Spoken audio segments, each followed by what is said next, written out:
పసిడి ప్రియులకు అదిరిపోయే శుభవార్త. ఆల్ టైమ్ గరిష్టాల వద్ద ఒక్కసారిగా మదుపరులు లాభాల స్వీకరణకు పాల్పడడంతో బంగారం వెండి ధరలు దిగొస్తున్న సంగతి తెలిసిందే. కిందటి వారం భారీగా క్రాష్ అయిన సంగతి తెలిసిందే. బంగారం ధర 15% పైగా, వెండి 30% పైగా కరెక్షన్కు గురయ్యాయి. దీంతో దీనికి అనుగుణంగానే వెంటనే దేశీయ మార్కెట్లో బంగారం ధర 2 రోజుల వ్యవధిలో ఏకంగా 16,000కు పైగా తగ్గింది. వెండి ధర రికార్డు స్థాయిలో 1.05 లక్షల పతనమైంది.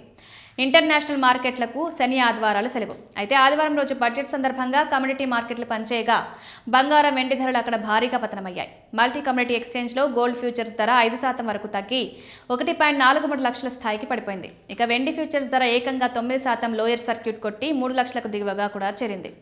ఇవాళ దేశీయ మార్కెట్లో స్పష్టంగా కనిపిస్తుంది. ప్రస్తుతం దేశీయంగా బంగారం వెండి ధరలు హైదరాబాద్లో 22 క్యారెట్ల గోల్డ్ రేటు తులం 1,47,200 స్థాయిలో ఉంది. 2 రోజుల్లో 16,000కు పైగా పతనమైంది.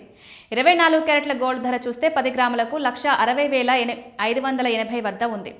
వెండి ధర కేజీకి 3.2 లక్షల వద్ద ఉంది. ఇవాళ ఇది 3 లక్షలకు దిగువకు చేరే అవకాశం ఉంది. జ్యువెలరీలు కూడా ధరల్ని అందుకు అనుగుణంగానే సవరిస్తాయి.